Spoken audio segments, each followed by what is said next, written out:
And I'm really appreciative that I get two of you together because I love both the panels that we did before. And so similar to before, I want, it's really your perspective on these things, and then we'll ask questions because clearly we're not the experts in this. And we're, exposed to what everybody else is, which is what the media shows us.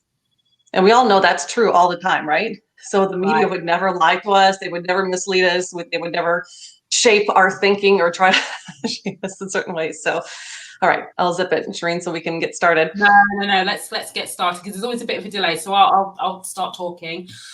So firstly, I just want to welcome Margie, you by default. So I always feel like, Margie, in the nicest way possible, you're like part of the furniture. So I just welcome you, but that's right, she's part of the furniture because we always do this.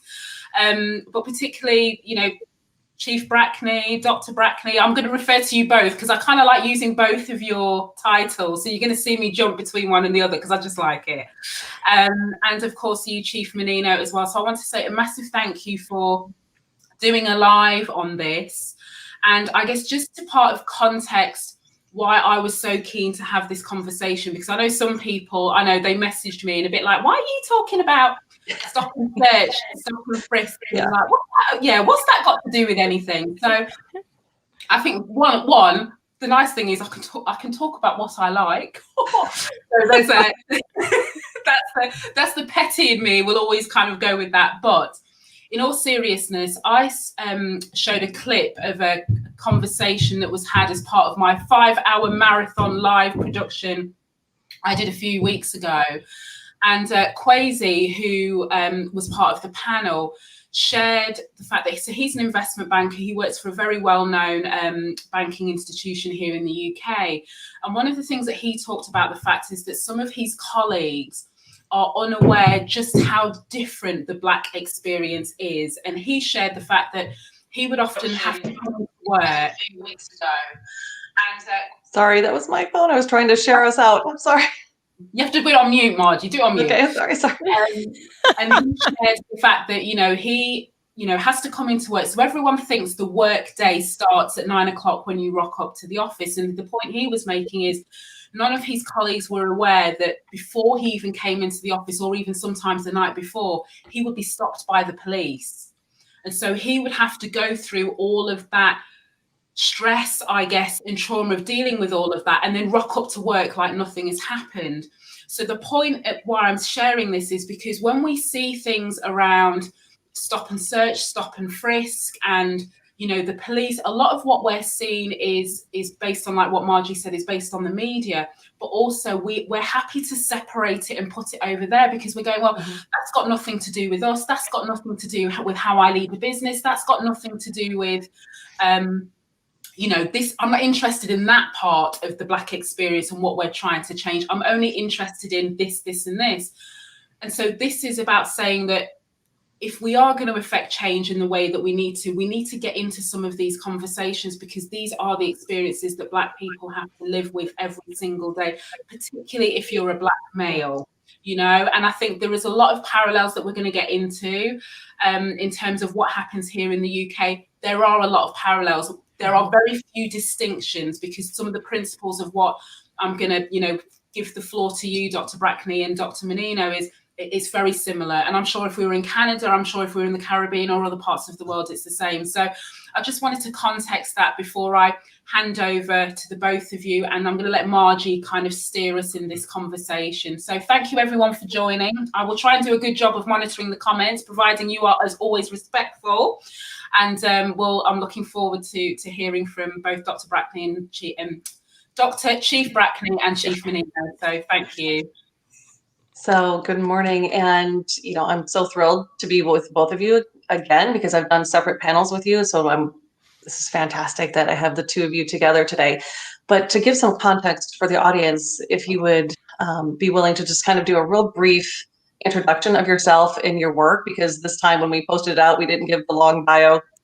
And, Dr./Chief Brackney has really fantastic background of, being a police chief and 3 different times, right? So this time in Charlottesville, and the same with Chief Menino, because I think your location where you're at near Chicago is very important to this conversation too, as well as the experience that you've shared before of, working and training, I think you said before, in Germany. So there's, we have this cross the pond kind of context. So if you don't mind just doing a real brief introduction, both of you, before we launch into all of this. Sure. Doctor, why don't you go first? I'm used to going first because they always do last names, and Brackney just pops right up there. And, you don't always have the opportunity. So just one, thank you. Thank you for being brave to have the conversations. We're not always having these same kind of live broadcast conversations here in the United States.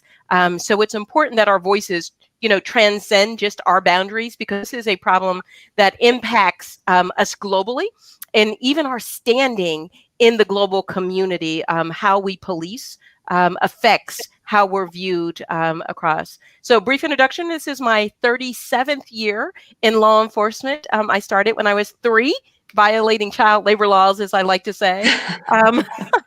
So this is that. I have had a wonderful career and opportunity to be in this. The work that I've focused on for more than 20 years, is long before the hashtags and the ideas of procedural restorative justice practices. It's been something I've incorporated into policing from the very beginning, and always have been impacted. I am a woman of color, multi-ethnic, grew up in very poor, impoverished communities that were overpoliced and underprotected, and did not receive the same type of services. Even in our immediate family, my father, who is white, he is German and Italian. When the police encountered him, was a very different experience than the encounters that my brother, or my cousins, or my nephews, or even my husband has had. I have been fortunate to work on hate bias crimes here in the nation, and to understand and capture those. But we have lots of conversations, and I am now I'm on several boards to look at police cultural reform and how our practices and our policies have implemented have affected the way we've policed now for more than 400 years. So just a brief, and I'm willing to get into the conversation, which is probably going to be much more interesting than our bios and resumes at this point. See, I will disagree with both of you on that, because they're fascinating. So just briefly, my name is Christopher Menino. I'm Chief of Police of the Park Forest Police Department. We are a suburb of Chicago. We are located in Cook County, which is the same county as Chicago. So we have all the same issues that Chicago has, just on a little bit smaller scale. This is my 24th year of policing. My entire time has been spent here at this agency. And in fact, I grew up in the town right next door. So, I police in a very diverse community. I grew up in a diverse community. So to be honest with you, I took diversity for granted through the early portion of my career. And it wasn't until maybe coming into more of a command staff position that my eyes opened up to some of the realities and to some of the impacts policing has on communities of color and other areas of diversity. And so my interest has really grown in ensuring that, especially at the helm of a police department, that we are policing in a way that is procedurally just and equitable to everybody. Which is an easy statement to make, but sometimes difficult to carry out. I do have a strong interest in international policing concepts. So I've studied policing in Germany, have interacted with British police officers and learned from them as well. Always looking to learn how other agencies across the country and across the world are doing policing. I've recently been appointed to the Diversity Committee of the Illinois Association Chiefs of Police. It's the inaugural year of that committee.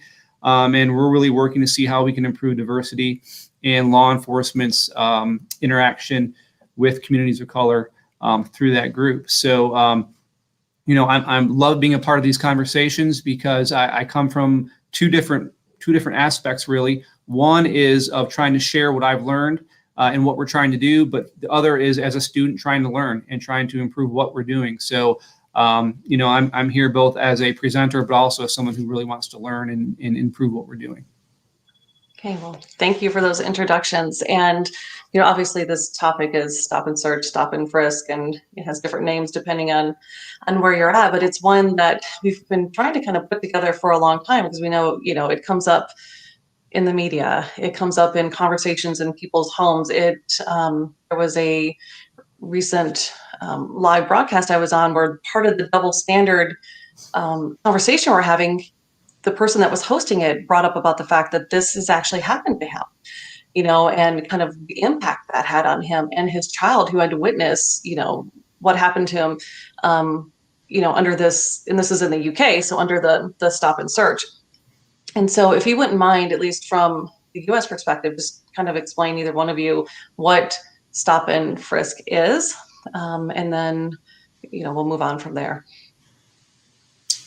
Sure. So, from a strictly legal standpoint, the concept of stop and frisk or stop and search comes from a 1968 case, Terry versus Ohio. To be honest with you, I never used the term or heard the term stop and frisk until it made news in New York in about 2011. We just call them street stops or Terry stops. And essentially, it is the concept that law enforcement, if an officer sees somebody in an act and they can articulate specific facts which will lead a reasonable officer to believe a crime may be committed, they can temporarily detain that person.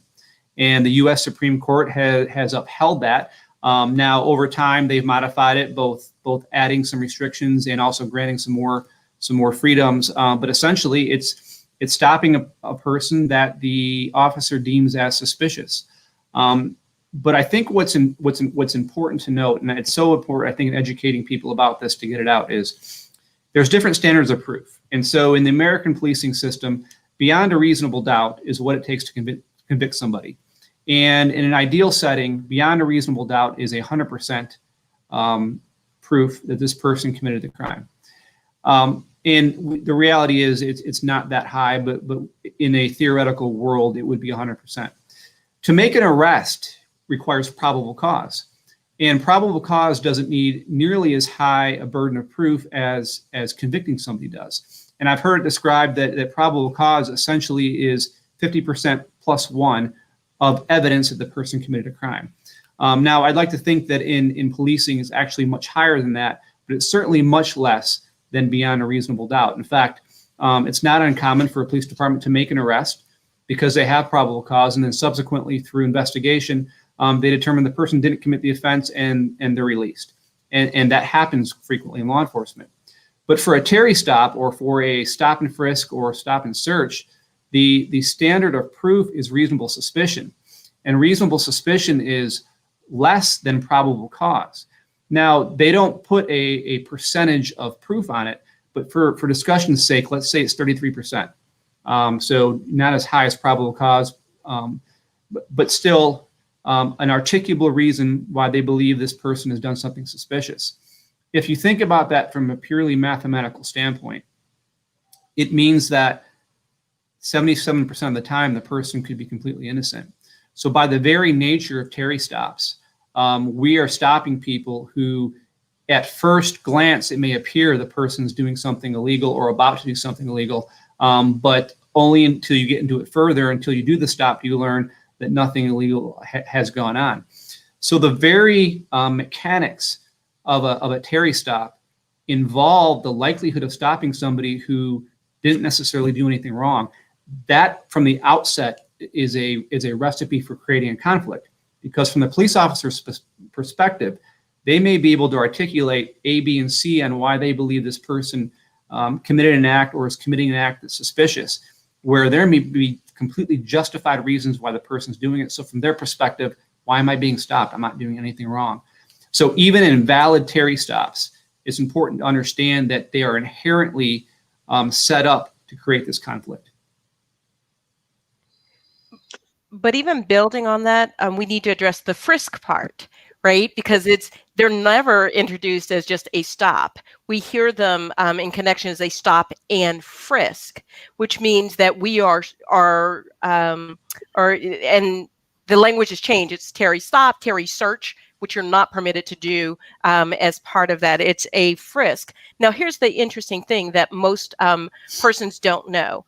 In order for you to perform the frisk portion, you have to be able to articulate that the person you are encountering is currently and believed to be armed and or dangerous, right? You never hear that part. It always is the assumption that once they're stopped, there's the ability to frisk or to search. And that has never been part of the rulings or any of the court case studies. But we've never demanded that officers move into describing why they believe that person was armed and or dangerous, because we've become lazy consumers of information. So once we hear stop and frisk, we assume once the stop is okay, the subsequent frisking or searching is okay as well. And that's a major problem in how these concepts and these laws have been interpreted. And we, and policing, found ourselves in very canned language by saying that we search them because of officer safety.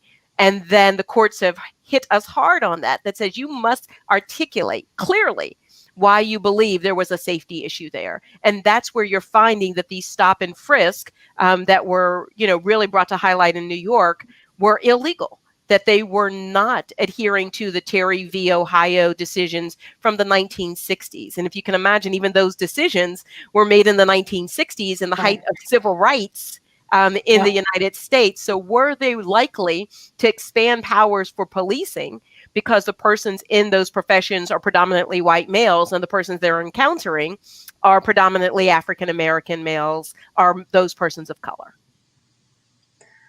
Right, so you both brought up New York and kind of the findings of, I think it was a federal judge there that had determined that most of these were, I would say most, I don't know what the percentage was, were illegal.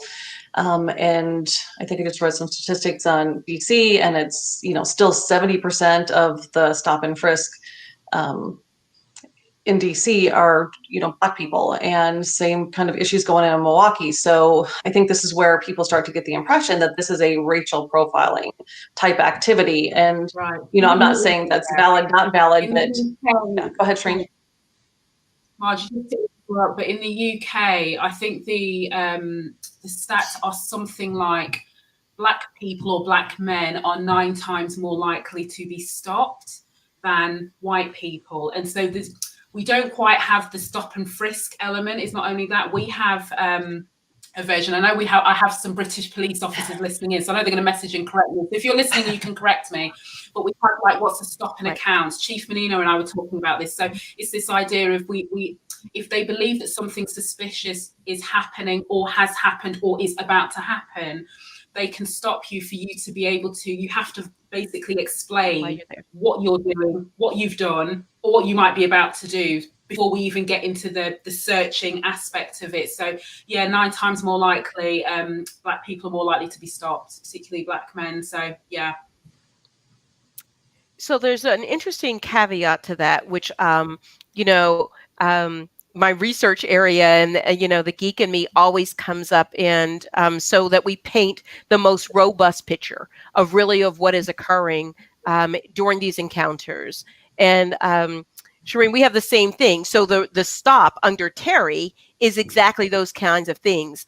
When the officer believes something is about to occur, maybe has occurred. We're not quite there yet, right? Where they have the ability to detain. So it's that ability to detain to then probe a little deeper and get information about, well, what were you doing? Why are you in this area? Can you explain why you're wearing? In Terry v. Ohio, the situation is a person had a very long, heavy trench coat on, long sleeves in 95-degree weather, where the behaviors were suspicious for what would normally occur.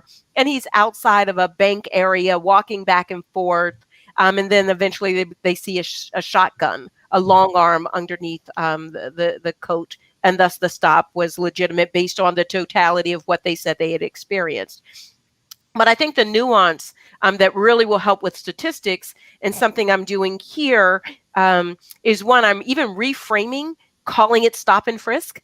We don't call that here. And the reason is it sends a mindset, it creates a culture that you have the authority to just stop and frisk. So we call it investigative detentions or investigative encounters. So that means the officer has to go through some sort of checklisting of what they're looking to do as part of this encounter. And then I'll explain a little bit more about how we're reframing that and holding our officers accountable about those same types of statistics. And I would just add, in Illinois, I don't know how it is, Doctor, where you're policing, but we actually have an extra step where we have to, by law, complete a stop card, and we have to complete basically demographic data as well as the reason for the stop and if we did a search at all. And that data is all compiled by the state. So it's not in theory that we have to defend the stop or explain the stop. We actually have to document and provide that to the state of Illinois. Right. Only we have founding officers, though, are circumventing those systems, right? They don't document anything. They don't document the stop at all, regardless of what the statutes say. And that's what we were finding even in other places like New York and things like that, that there was an encounter and there was no documentation of this encounter. So the statistics are probably much higher in terms of those negative encounters that persons of color are having. So you're right. We have a lot of policies on, statutes on the books, but if they're not being adhered to and it's not a culture in which we are forcing that down, it becomes part of our individual cultures and our agencies, it becomes extremely difficult to change what the officers believe, as I call that blue culture socialization, like the socialization of being blue, and then these uniforms will often outweigh whatever the policies say, the training say, or whatever the statutes say. Can I ask a question, just kind of, just to get into this whole piece about, you mentioned at the beginning, Dr. Brackney, about police cultural reform, because I think some of the things, I think we almost, we can take it as a given that whether it's stop and search, stop and frisk, stop and account, has been abused almost is because of the racial bias and the assumptions and the stereotypes that we've seen are permeating society, but therefore also going into police officers. What are some of the things that you and this is to both of you almost, that you're now having to do differently within your police departments to try and get underneath that? Because to your point, Dr. Brackney, it isn't enough just about the policy that says this is the way that we have to police now because of this. Like, how are you trying to get to those changes to see the society that we want to see, so we're not getting into over policing and under protection? Chris, did you want that first, or are you? Sure. So I'd say it's no simple answer, right? So it takes multiple approaches. And I could talk about the training we bring in. And just as an example, we recently had our command staff view a movie called Walking While Black, Love is the Answer. We brought in the producer, AJ Ali, on Zoom to speak with our command staff. Right. And so we have this intentional training on understanding a perspective of someone in communities of color and how it might be interacting with police. And I can go on and on about the cultural competency training, but to me, the most important component is that I lead literally from the front on this topic, and that what we focus on is what becomes important in a police department. So this topic is something I'll bring up consistently in communication. I'll even take to social media to address the community about a topic, but knowing that our personnel are reading it and seeing what's important to the chief of police. And just as an example, a couple summers ago, we had a situation where I heard a call come in of two male black teens sitting on some steps to a train station, and they were called in as suspicious people. And this is in the height of everything that's going on in the U.S. right now with race relations and unrest. And I think to myself, what makes them suspicious? No other information was giving out other than they were in hoodies, and it's two male black teenagers. So I went up there, and I wanted to see how our officers would interact on the stop and what they would determine. And as it turned out, the teens involved were already gone, and the complainant was already gone. So I never got an answer as to what happened. But I took to social media to describe that story and describe how difficult someone can make it on law enforcement. If they call in a suspicious person, we have to respond to that. And now we can control how we respond, and it's very important how we respond. But still, the very fact that we're responding to a call of two young teenage men sitting on the steps, probably doing nothing wrong, again, instantly creates this dynamic for a possible negative interaction. When if the community were just to understand it through a lens of procedural justice, perhaps that call never gets made. Perhaps they stop to think about, wait a minute, why do I think this is suspicious, and check their own biases. And it's a hard thing to do. It's a hard thing to ask the community to do. But I took to social media to do just that for two purposes. One, to impact the community, but also because I know our personnel are watching and they see, hey, this is important to the chief. He went up there to the scene to see how we would have handled it. And I'm constantly trying to give that message that this matters. And if I could interrupt for just a second, because this is, part of the reason why I wanted both of you to be in this discussion is that, not that I know tons and tons of police chiefs, but we definitely look and study leadership practices that are very different in these kinds of spaces. And this is something that you both have done publicly in ways that I know is not popular. I know Dr. Brackney for sure has gotten a lot of backlash. And last time you shared how at, a rally you took a knee, right? And so how do we reach out to communities? How do we get other law enforcement leadership to do what the two of you are doing, to look at these things from this kind of perspective and understanding? And, because there's a lot of negativity going on around law enforcement, and which is why, even Trina and I doing this, I've gotten a bunch of private DMs. I was like, whoa, we really stirred the pot again, because my inbox is filling up with people that don't want to be public, that have positive and negative things to say. So this is part of that cultural and community piece that you're trying to build. And, I don't know where to go with any of this other than what we're doing, which is to have these conversations. But, from your leadership perspective and what the two of you are doing, how does that trickle down or trickle out or trickle up to other, because there's 18,000, law enforcement agencies here, and there's two of you, right? And I'm sure there's a few others, but we need to have this grow exponentially, right? In order to solve some of these issues. And it's a community issue. And I think we've talked about this in both of our panels before. This is not all your responsibility. This is also our responsibility to support you in this, right? As in these communities. So the first thing I would say about that is, let's clarify the taking of a knee. I just want to shout this out that the knee I took was in October of 2018, not in October of 2020, when some of my colleagues are now, as I call, semi-woke, and deciding we're going to take the photo op knee. Right. The knee I took was in a Charlottesville full Chiefs uniform in the middle of an IACP Chiefs conference. So there are more than 18,000 participants from across the world for the International Association Chiefs of Police Conference. And I took a knee based on the comments that had been made by our current administration around these stop and frisk issues. When they were told, we need to go into Chicago and do the same stop and frisk that they were doing in New York, that they were successful. And when that comment was made, and those kinds of comments, when Colin Kaepernick was advocating on behalf of those persons who have been murdered, injured, assaulted, abused by police power, it was important for me to say in Charlottesville, where we had the Unite the Right rally based on these issues of race and hatred, and we're stirring up even more racial discourse in this nation. It was important for me at that time to take it. So to Christopher's point is, one, we need to elevate the voices of those leaders who are doing the things in response to or as in collaboration with their communities. We don't do that. Instead, we offer them up as sacrificial lambs, right? Things don't go right, we get rid of that chief immediately, and then we can go back to those ways of making us feel comfortable. And what I mean by that is the reason that these things still continue to occur is because our profession was built on an institution of supremacy. And until we acknowledge that, we will never be able to get out of policing in its current form and structure.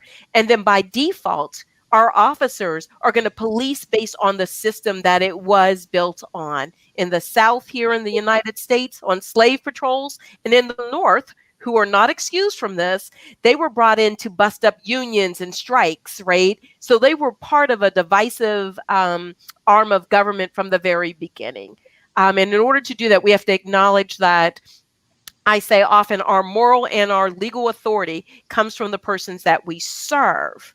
And when they take that away from us and say, we no longer trust you with that power and authority, we have to respond. And that's a complete cultural shift and a nuance. And that's what Chris is saying I'm trying to do, bring in different training. The only problem with that is now we're showing the training is changing the way the officers think. It's not changing the way the officers behave. And the studies are now coming out with that. Every officer that has been in these high profile cases in the United States, and I'm sure across the UK, is they've had the training. They've had the implicit bias training, cultural humility training. They've brought in all of these training modules, but they still are not responding in a way. And I believe it's because we've not gotten into the culture of policing and completely dismantled that.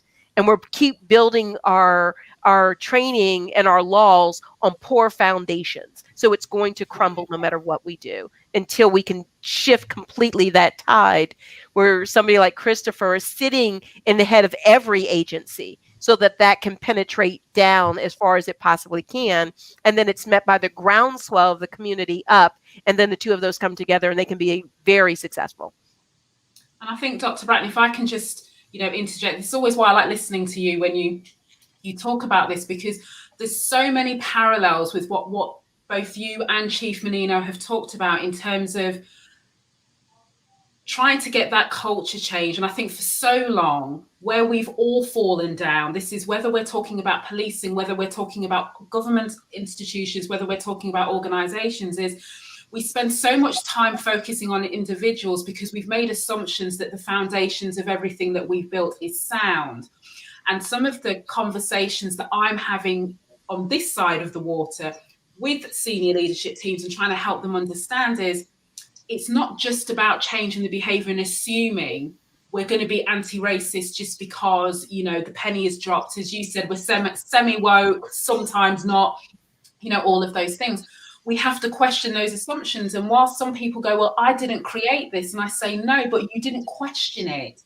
So it's through those assumptions. And that's the problem. So if you're not getting underneath all of that, then you're just building on top of shaky foundations. So I think it's, I know some people will hear, even listening to the both of you, thinking, well, this is just about policing. What's that got to do with? And I'm like, the parallels go across the whole of society and what we are trying to affect change. And it boils down, I think, the point that you've just made about the foundations and about white supremacy. And people aren't quite comfortable yet, even now, in acknowledging that because they want to jump to, let's do something for the individuals. Let's just go there quickly. It's more, let's just do that.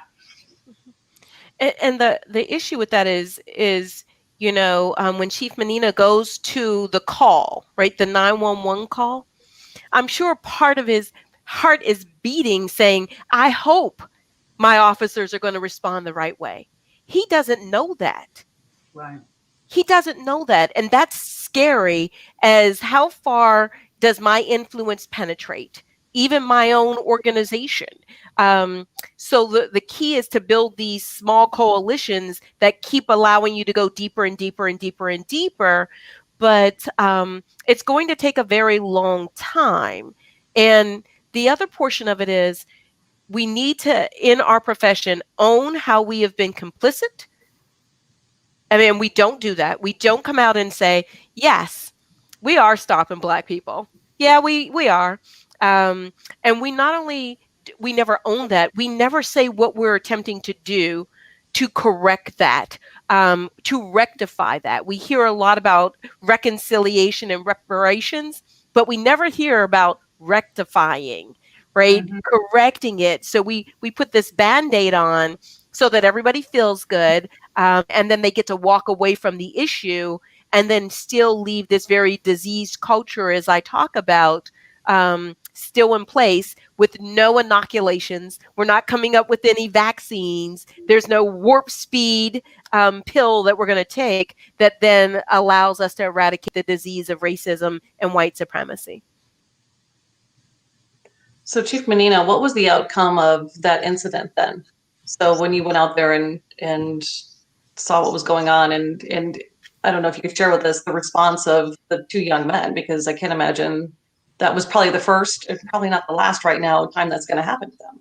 Yeah, well, so, the doctor was right that I went there with the hopes that I would see the call handled properly, but without 100% confidence. You never know how your officers are going to respond.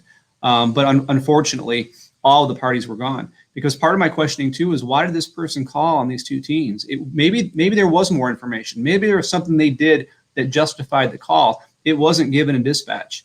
And I wanted to know, is this a case of these two young men being profiled? And now we're put in the middle because we're called. But unfortunately, everybody was gone. So what I decided to do was take that moment to go to social media to describe what happened and describe what the various outcomes could have been, as a way to both educate the public and to show my personnel what's important to me as the head of the organization. I wish I would have been able to see an outcome and get some answers, but it also left a blank slate for me to kind of mold that and have it become this social media post that reached quite a few people in our community. Chief, can I ask, because I never pay attention to the post, I pay attention to the comments. Shireen, I was all over your comments on LinkedIn, and I very seldom get on social media. So forgive me, people. I am not out there tweeting. I pay attention. As I say, I Facebook creep, I LinkedIn creep, but don't do all those. So shout out. It's called lurking. You lurk. Yes. So whatever it is, I'm creeping, I'm lurking, I'm shadowing, I'm hovering, whatever you want to call it.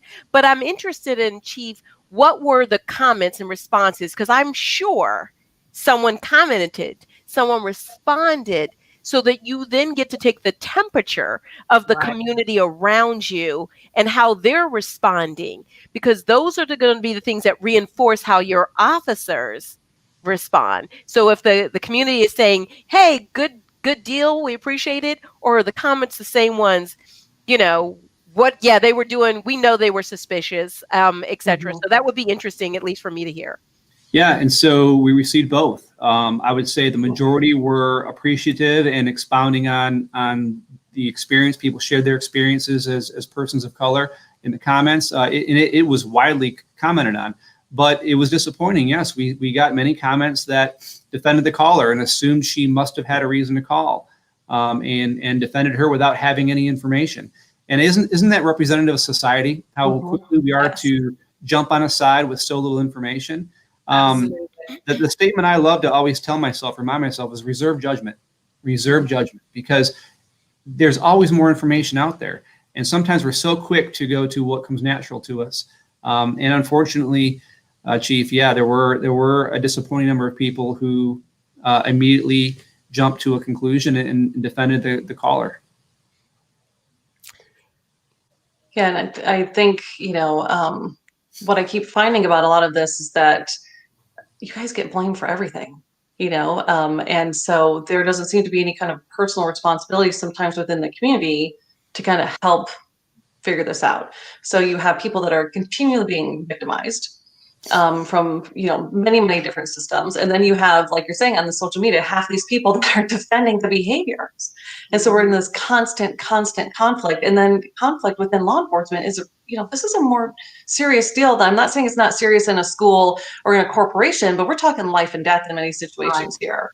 And so the fact that I can't even imagine the enormous responsibility that the both of you have to carry every day, worrying about the community, worrying about what, and we've all seen horrendous videos, even in the last, few months, even here in Virginia, right, where, there's been some pretty egregious videos coming out that are even a year old of, I can't imagine being the leadership in that and saying, I can't even believe I can't trust who's working for me to do the right thing all the time.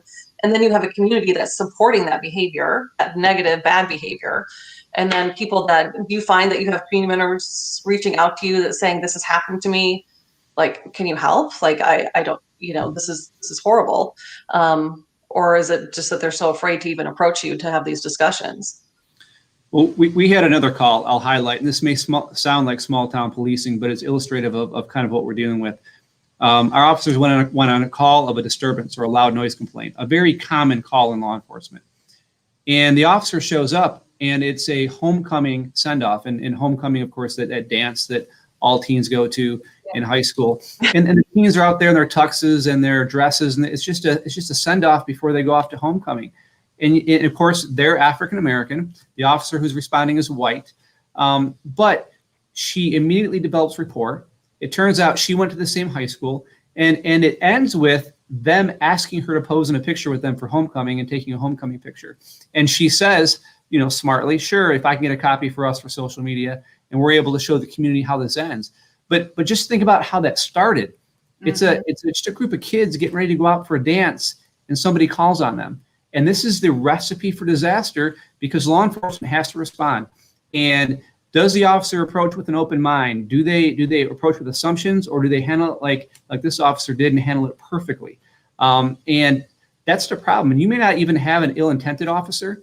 It may be a combination of various factors that just create that negative interaction from the start, and that call could go downhill very fast. And so often we're put in the middle. I'm not defending law enforcement for the times that we handle it wrong, because it definitely happens where we handle it wrong. But I think we also have to acknowledge that so often it's the public putting us in that position by calling on something that probably doesn't need to be called on. Right. But I guess that speaks to, I keep saying about policing. The community, we need to come to an agreement of what policing is in our communities and what that looks like. I just had this discussion with our city managers about budget. What are those services that we are willing to fund so that we no longer have to respond to those kinds of calls? Or is there another diversion? Could we ask another question? So a part of this we leave out all the time is dispatch, which are often not police officers, civilian personnel dispatching calls. Are we giving them the same type of training, etc., to ask another question, to check their biases, to check their racism, to check their experiences? Could we ask another question? Christopher, much like this, probably the homecoming group, I'm from a big family, and we are loud. I mean, we're on text messages with each other. We are just a loud group of folk. And you would think we were having arguments, but really, we're all just talking, and we can all hear each other. We can all understand each other. There's a whole lot of smack talking. I mean, there's like a whole lot, but we're just enjoying ourselves. Someone looking out from the outside looking in could make a lot of assumptions about our interactions. And unfortunately, I say a lot of times, until this society, I don't have to pull out my pedigrees for you not to think I'm a threat. I shouldn't have to pull out my resume and carry a CV with me to make sure that I'm not a threat. And the fact that even folks in tuxedos, in gowns, are perceived as threats in the community scares me. I say this all the time. I don't know if in the UK, do you have 7-Eleven convenience stores? Yeah, we have that. Yeah, like the off license. We call it off license. I don't know why. I don't even know what that means, off license, but it's the same thing. So when you have these convenience stores, I say all the time, my 7-Eleven on the street pedigree should be the same pedigree as my resume. In other words, that you look at me and you're not assuming anything else about me. Yes. That you wouldn't have known if you hadn't seen my resume. And I use this example about my husband all the time. He is 6'2", African-American Black brother from Mississippi. He is a professor and got his PhD from Brown University. But when you see him in the South, they're afraid of this man because the first thing they see is big, black, muscular black man. And I'm the one carrying the gun. He's not, right? So they're not afraid of me, but they are afraid of him just based on the way he looks. And he shouldn't have to carry, or put a stamp on his head like a scarlet letter, doctor, never been in a fight, never been arrested, have never robbed anybody. I'm not a threat to you in order to be treated with the same dignity and respect as someone else that, Chris just brings with him because of the way they may perceive Chris when they see him. Mm-hmm. Yeah, and speaking to that, Shireen, in your introduction, when you spoke about your friend who's an investment banker, I think that's a powerful example, but it speaks to people, I think, because they go, an investment banker, that's somebody like me. But when I hear that, and this isn't critical of the story at all. No, I know what you're going to say. I think to myself, what about the guy in a low income community who doesn't have a job? He deserves to be treated with the same respect as that investment banker does. And the reason that that story resonates, though, is because it gets the average white guy like me to go, oh, it's a guy just like me. Where really I should be thinking, it doesn't matter if he's an investment banker or if he's a garbage collector or if he's unemployed. He should be treated with that same dignity and respect. But the key is no one knows he's an investment banker. Right. There we go. So they that's don't it. know. They're not saying, excuse me, can you tell me what your career path is, what your pedigrees are, your credentials? They don't even get to that point. He leaves that home every day. And I say this all the time. The only time I'm not a Black woman is in my house. The only time my husband is not a Black man is when we're in the house. You know, we don't greet each other. Good morning, Black man. It's great to see you this morning. You know, but the moment he walks out that door, he is treated regardless. And I'm from Pittsburgh. I grew up in the hood, the most violent neighborhoods that there are. There are going to be assumptions about me and my family just based on where we live. And that has nothing to do with whether it should resonate or not with anybody. I appreciate the point, but they didn't know he was an investment banker. They saw what they could see from across the room, and that informed their decisions. Yeah, and that's what I was just going to tack on, because there's absolutely, Chief Menino, I know exactly the point that you're making, and I think almost that was the point of almost the fact that we're able to compartmentalize. And I think, Dr. Brackney, it goes back to, and I know people hate talking about it, they hate hearing about it, but when you are living in a society that normalizes white and everything else is othered, it becomes on the burden of people who are othered to prove that they are not a threat. It becomes on the burden of the people who are othered to prove that they are good enough to go over the fact that you see me in a press. So let me, in that example that I use, let me show you that I'm an investment banker for you to not think that maybe I'm not, I'm here. But it shouldn't have to be for that reason, because to your point, Chief, what if this is somebody who works on a construction site, and not only is his employer not that forgiving of what happened before because they've got no conscience. The second that somebody says, I got arrested, but I didn't do it, they're not interested in that I didn't do it. They all they hear is, I got arrested. Then they look at this as a Black man or a Black woman, and it's done. There is, so when we're talking about burden of proof from a legal perspective, in an employment perspective, we have the balance of probability. So the balance of probability is, well, do you know what? If they are being arrested, there must be something in it, even though they're telling me this, but and that's when all those biases and all those assumptions start to kick in, So I think that there is absolutely, in both of what you're saying and in that example, it just highlights the fact that actually, from an institutional perspective, we cannot expect to just fix institutions without recognizing the community that sits underneath it, that encompasses all of us. Part and parcel why we're having this conversation today. Does that make sense? Sorry, I know we're going around the houses a little bit there, but that's the point. No, but I have a question about that, Shireen, to what you're saying, because it becomes a little bit more complex within law enforcement too, because we've seen in some of these situations that have been highly publicized in the media that we're not just talking about white officers, committing crimes. In some of these situations we saw in the George Floyd's murder, that these were not all white officers that were doing this. And so there's this complexity that, those of us on the outside looking in are saying, okay, wait a second, this is definitely focused, on people of color, but then you also have Black and brown people that are also, police officers that are also doing this. And so I don't even know how to sort that out. Is that a kind of a brotherhood culture within law enforcement? Is it, it transcends race? So we've had some of these conversations before that, what is going on with that piece of it? Because while we have, the biases, with things being white, it's a little bit more complex and different within law enforcement, because you do have people of all races and ethnicities, and some of them are all, violating the same standards and laws. So I know that's a really not a great question to ask you guys and put you on the spot for, but I'm, as just a citizen, I'm very curious about what you see and why you think that's happening. Well, I wouldn't speak to any specific incident per se, but what I would offer a couple things. First of all, while law enforcement in the U.S. and even in the UK, I know is diverse, it's not as diverse as society is. It does not represent society as well as it should. And we always think to race, but look at sex, look at gender. In the U.S., women are grossly underrepresented in law enforcement. And so often I think we overlook that simple fact.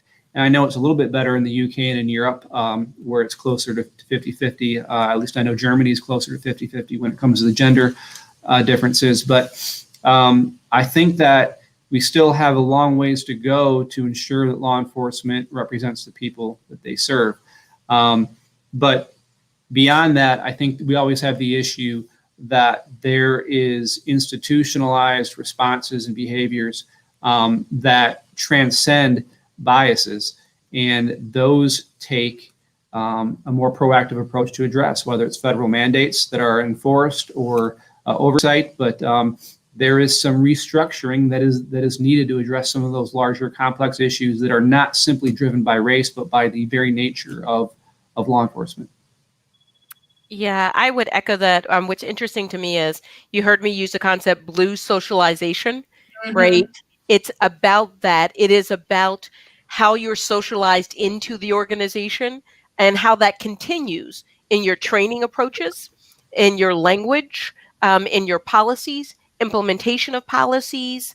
And I give the examples after George Floyd, you heard a lot of police departments, chiefs use words like civil unrest, rioting, looting, protesting. And I didn't use that language. I used language like marches, rallies, demonstrations, because they were exercising their First Amendment right to hold government accountable, right? So I shifted the burden of where it should have been. And it also reframes and resets the officers' minds of how they're to respond to that. Right. If I'm saying that I am in the middle of a riot or we're having civil unrest, the language itself starts to create an adversarial mindset. All of our training, almost always, the things we emphasize are the skills training on DT. You'll hear use of force, firearms training, fighting tactics and things of that nature. And when you are putting yourselves in the position where the responses and the majority of your training are on these tactical training scenarios, the likelihood that you're going to have a negative outcome is going to continue to be reinforced. When I talk about and Chris hit on this, when we talk about diversity, we think that's a demographic where we check points off. The thing that concerns me about that is when you reach these data points, we're already saying that you've been socialized into a culture that the data is not going to change the way that people are behaving. What they are saying changes behavior is professionalizing the profession. And we have not done that in the United States. In most places, become a police officer. To become a police officer, you need to be 18 or 21 years old so that you can carry a weapon and have a driver's license. There's no standardization. And I'm not suggesting that everyone needs college educations to be successful. But when you are putting decision-making in mindsets, critical thinking, applications in your everyday work, you might want to have the most highly professionalized individuals in those spaces. The studies are also showing when you have women and minorities who are head of policing agencies, the agency is less likely to use force than than their counterparts. The problem is, as Chris is just going to tell you, is out of the 800,000 police personnel across the United States and 18,000 agencies, more than 80% of those are white males. And the chief's positions probably are closer to 90% or 99% white male, with women being 12% of the policing population, 3% are African American or Black. So someone like myself, who's multi-ethnic and identifies as Black, sitting at the head of a policing agency is almost non-existent. In the Right. United States right now, 3, and there may be even 2 now, women sit at the helm, African American women of major cities in the United States.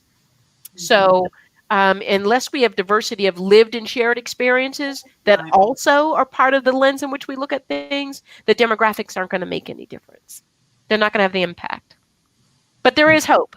And I know Yes. Margie's going to start asking us, hey, well, where's the hope? Yes, well, I'm just conscious we've been going for 55 minutes. I know you have Uh-oh. leaving. I know. Does it feel quick? But I know because you've got cities to police. Yes. So I think that's a really good point to say. You know, if you could say anything to anybody listening in, because you know, like people will tune in afterwards, after the fact, so they'll go and listen in.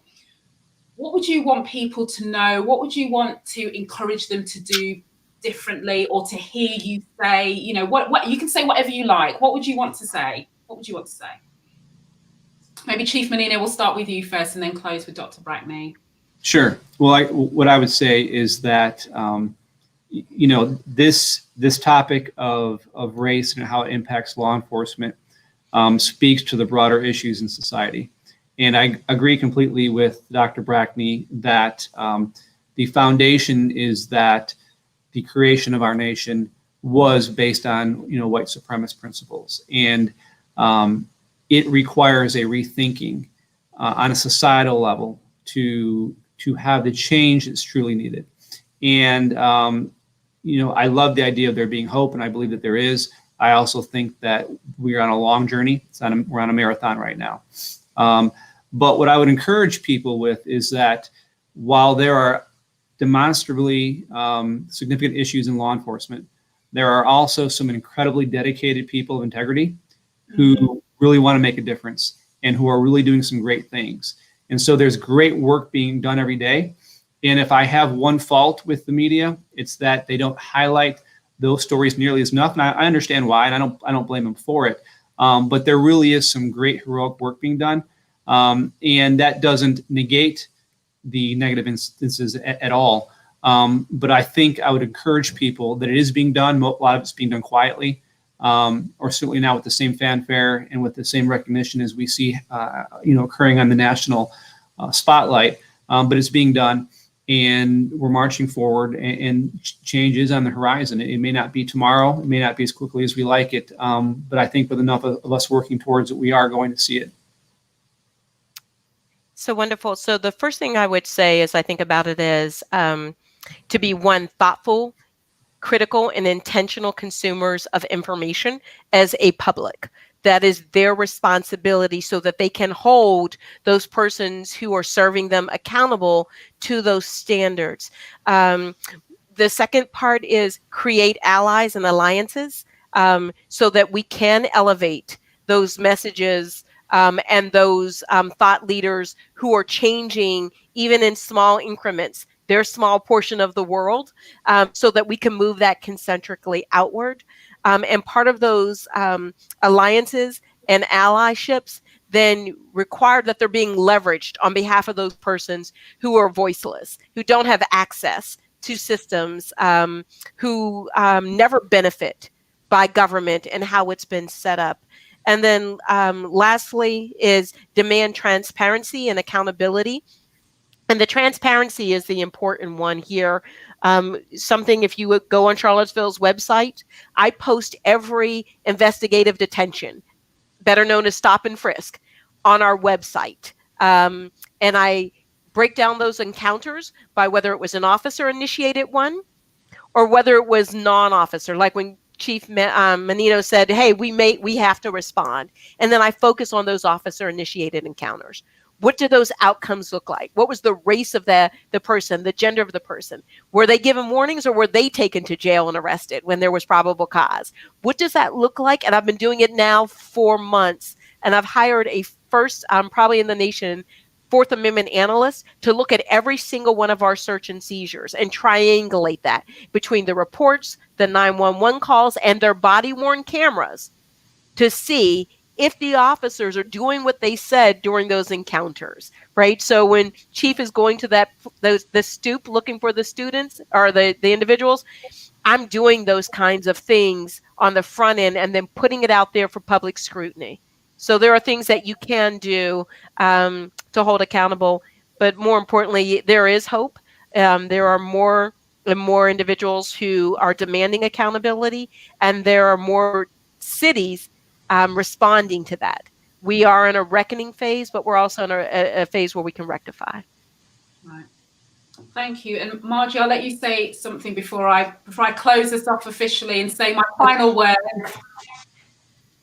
No, I just want to thank both chiefs for being with us again. This is, round 2, so kind of expect round 3 because there's lots to discuss. And I'm obviously, Dr. Brackney, I'm not beyond begging your assistant Jessica to get you on these.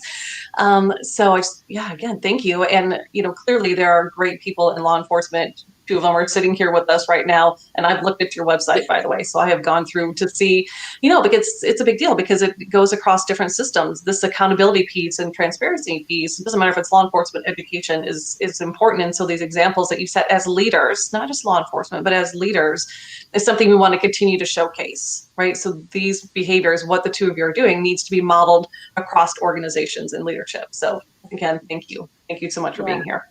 Thank you. And I think that's kind of the point that I wanted to make for both of you, because I know sometimes it must feel like a thankless task, right? With the stuff that you're trying to affect change, and you're just seeing how much needs to be done. But I hope people are encouraged and inspired by the 2 of you, like I've been inspired to just not only just about what you're doing, but the fact that you're willing to be so open and transparent and talk about it publicly is, I think, as Margie said, is something to be role modeled. I also hear you 110%, Dr. Brackney, when you talked about we have to do a better job at amplifying other people's voices, and I want to, I guess, use this opportunity. I try to do it in my tiny 0.25% way that I can. And, like... I think she's got a further reach than we both have, Chris. I'm like, yeah, she's reaching so many more people, right? I try and do my bit, but, I always talk about, imagine the aggregated effect of how, if we allowed other people, as you said, community leaders, people who are doing things in an organizational sense, in an educational sense, who are doing great things and who are fighting the good fight, as I like to say. And it's almost like, how can we make space with our day-to-day and what we do in our lives, what we do for our jobs, to allow these people to have their voice and to amplify their message, because that is what it is going to change, is going to take to affect that change. So I just would urge everybody who is listening to just think about maybe how they can pay it forward, even in a little way. Because, that shows the interconnectedness to what you said, Chief Menino, about it's not just about law enforcement. It's not just about policing. This is this societal piece that sits around it. So thank you both for taking the time. I'm super appreciative. Margie, thank you for being here. Thank you, Shireen. Behind the scenes and even allowing me access to you fabulous people. And I hope we'll come back again in a few months' time and talk. But I think you'll have some people lurking for you both. Oh, yes. in a positive way, I'm sure. And I just want to say, in a positive way. Do you know what I mean? They were positive. We'll have a few, nonsense people, but we can, that's fine. We'll just allow them to go. But thank you both. And thank you everyone for tuning in. I hope you've appreciated it and learned something like I have. So I'll see you. I'm back again next week, Thursday. Oh my God, this is going to be a good one. Talking about language and global majority. Yeah. Oh, yes. Oh, you're going to like this one. This is going to be a good one. So I'll be back next Thursday, I think at 3:00. Anyway, I'll share details. Thank you. And I'm going to end the broadcast, everyone. So goodbye. Goodbye.